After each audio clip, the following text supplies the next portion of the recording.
नमस्कार दोस्तों, स्वागत है आपका द ग्राउंड रिपोर्ट में। मैं हूं समीर आत्मज मिश्र। प्रधानमंत्री नरेंद्र मोदी प्रधानमंत्री बनने के बाद पहली बार आरएसएस के मुख्यालय गए, नागपुर।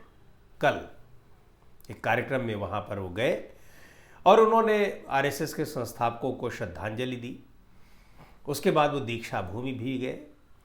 लेकिन आपको बता दें कि जिस आरएसएस से उनके राजनैतिक जीवन की, सामाजिक जीवन की शुरुआत हुई, जिसके वो प्रचारक रहे, जिसने उनको गुजरात का मुख्यमंत्री बनाया, जिसने उनको प्रधानमंत्री बनाया, प्रधानमंत्री के बाद उस आरएसएस के दफ्तर में 10 साल तक, 11 साल तक जाना उन्होंने मुनासिब नहीं समझा।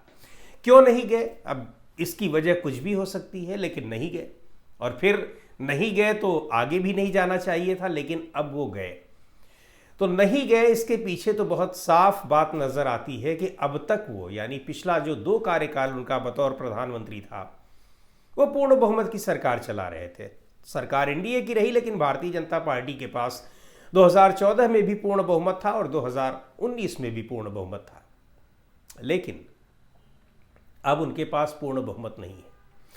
अब उन्हें सहयोगी दलों की बैसाखियों पर भी निर्भर रहना है और दूसरे आरएसएस की कृपा पर भी निर्भर रहना है। हालांकि आरएसएस की कृपा पर ही अभी तक उनको इतना बहुमत भी हासिल हो रहा था, ये वो भी जानते हैं, आरएसएस भी जानता है। बावजूद इसके आरएसएस से उन्होंने दूरी बना रखी थी। आप हैरान हो जाएंगे जानकर कि इन 10 सालों में आरएसएस के प्रमुख के साथ उनकी केवल 3 बार ऐसे मौके आए हैं जब एक साथ वो बैठे हुए हो एक मंच पर। बहुत ज़्यादा बातचीत उसमें भी नहीं हुई। एक तो अभी पिछले साल जब 22 जनवरी को भगवान श्री राम की वहाँ पर अयोध्या में प्राण प्रतिष्ठा थी, तब उसके पहले भी 2 मौके ऐसे आए थे और अब ये एक मौका है।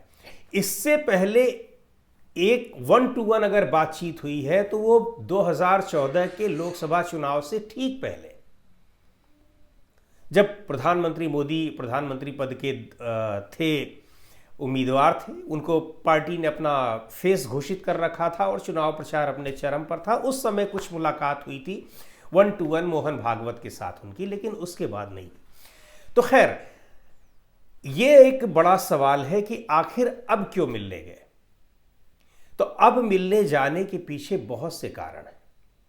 सबसे महत्वपूर्ण बात तो ये है कि अब कोई भी स्थिति ऐसी हो जो कि गड़बड़ हो जाए या उसमें कुछ हेर फेर हो जाए, तो अब सीधे केंद्र की सरकार जाने वाली स्थिति आ जाती है। चाहे आप देख रहे हैं वक्फ संशोधन विधेयक को लेकर कैसे चंद्रबाबू नायडू अब आंख दिखा रहे हैं। नीतीश कुमार और लोक जनशक्ति पार्टी के नेता चिराग पासवान भी बार्गेनिंग कर रहे हैं लगातार बिहार विधानसभा चुनाव में उसी विधेयक के कारण। और अब जबकि ये पता लग गया है कि वो विधेयक नहीं पारित होगा, पहले पेश कर दिया गया, लेकिन सहयोगी दलों ने आंख दिखाई तो उसको जेपीसी को भेज दिया गया। अब जेपीसी के बाद फिर एक बार वो प्रोएक्टिव हुए हैं उसको पारित करने के लिए, लेकिन अब जब आंख दिखाई जा रही है कि हम उसका समर्थन नहीं करने वाले हैं, तो वक्फ संशोधन विधेयक को अब बिल्कुल ठंडे बस्ते में डाल दिया जाएगा। आप देख लीजिएगा, न तो इस सत्र में, यानी बजट सत्र जो अभी चल रहा है 4 अप्रैल तक, उसमें वो नहीं लाया जाने वाला है और उसके बाद भी बहुत मुश्किल है कि उसको लाया जाए, क्योंकि उसको पारित कराने की व्यवस्था सरकार के पास नहीं है। वो एक अलग बात है, यानी वहां सरकार पर संकट आने की बात है, तो उस मुद्दे को ठंडे बस्ते में डाल दिया जाएगा। आरएसएस मुख्यालय में जाने की बात यह है, तो पिछले कुछ समय से जिस तरह से आरएसएस के साथ भारतीय जनता पार्टी के व्यवहार हैं, संबंध हैं, और खास तौर पर प्रधानमंत्री के साथ हैं, उनको देखते हुए ये बात स्पष्ट है। अभी भी वो चले गए हैं तो ऐसा नहीं कि वो चीज़ें दूर हो गई हैं। अभी ये चीज़ें हैं कि एक तो प्रधानमंत्री नरेंद्र मोदी को 75 साल की जब उम्र हो जाएगी तो आरएसएस उनको चाहेगा कि वो अपने पद से खुद ही इस्तीफा दे दे, प्रधानमंत्री पद से हट जाए, किसी दूसरे के लिए रास्ता साफ करें, या उनके लिए कोई सम्मानजनक विदाई की व्यवस्था की जाएगी। यानी वो भी उसी तरीके से उस मार्गदर्शक मंडल में डाले जाएंगे जहां उन्होंने लाल कृष्ण आडवाणी, अटल बिहारी वाजपेयी, मुरली मनोहर जोशी जैसे तमाम नेताओं को, कल्याण सिंह वगैरह को डाल दिया था। ये स्थिति आरएसएस तैयार कर रहा है। दूसरी तरफ आरएसएस कतई अब नहीं चाहेगा कि जेपी नड्डा जैसा कोई राष्ट्रीय अध्यक्ष बने जो मोदी के इशारे पर, अमित शाह के इशारे पर काम करता रहे। वो चाहेगा कि बीजेपी का अध्यक्ष अब ऐसा बने जो उसके इशारे पर काम करता रहे। ये उसकी चाहत है। ऐसा इसलिए वो करेगा क्योंकि भारतीय जनता पार्टी की बैकबोन आरएसएस है, रीढ़ आरएसएस है। पूरा का पूरा जो मजबूत संगठन है उसके पीछे आरएसएस का अपना संगठन है और आरएसएस इनको यहां तक पहुंचाने में उसका योगदान है, जिस बात का जिक्र प्रधानमंत्री मोदी ने भी किया। और आरएसएस जिस समय भ्रिकुटी अपनी टेढ़ी कर लेता है तो उसका नुकसान भी दिखाई पड़ता है। 2015 का बिहार विधानसभा चुनाव आपको याद होगा। आरएसएस के संबंध उस समय भी ठीक नहीं चल रहे थे, जब उस समय नई नई सरकार बनी और बहुमत की सरकार बनी, पूर्ण बहुमत की। उस समय से ही प्रधानमंत्री नरेंद्र मोदी आरएसएस को और आरएसएस चीफ को इग्नोर करना शुरू कर दिए थे। आरएसएस प्रमुख का एक बयान वहां पर आया कि आरक्षण की समीक्षा होनी चाहिए। यह इतना बड़ा मुद्दा बना कि जीता जीता चुनाव भारतीय जनता पार्टी वहां पर हार गई, ऐसा खुद भारतीय जनता पार्टी का कहना है। और दूर आप क्यों जाएंगे, आप सीधे 2024 के लोकसभा चुनाव को ले लीजिए।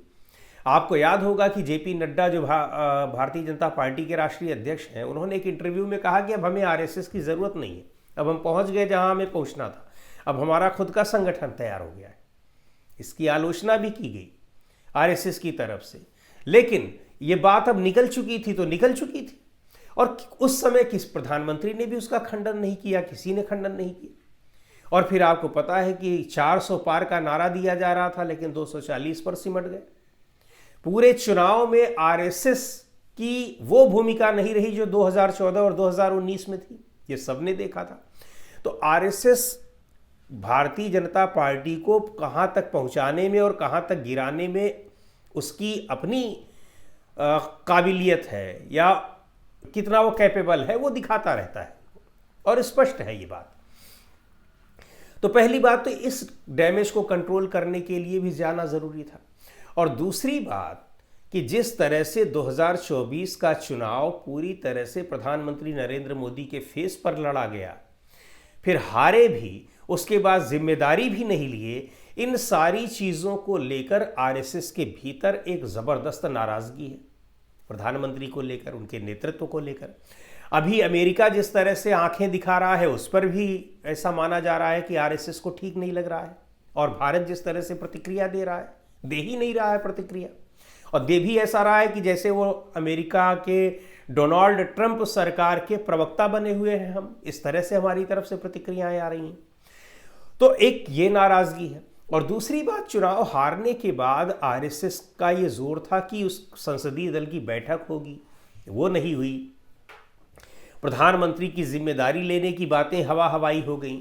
उसके बाद फिर हारने के बावजूद प्रधानमंत्री संसदीय दल का, मतलब जो बीजेपी के संसदीय दल का नेता चुना गया और उन्हीं को प्रधानमंत्री बना दिया गया। ठीक है, उनके नाम पर लड़ा गया था, लेकिन जब आप हार गए हैं तो आपको छोड़ने की पेशकश तो करनी चाहिए थी, वो भी नहीं की गई।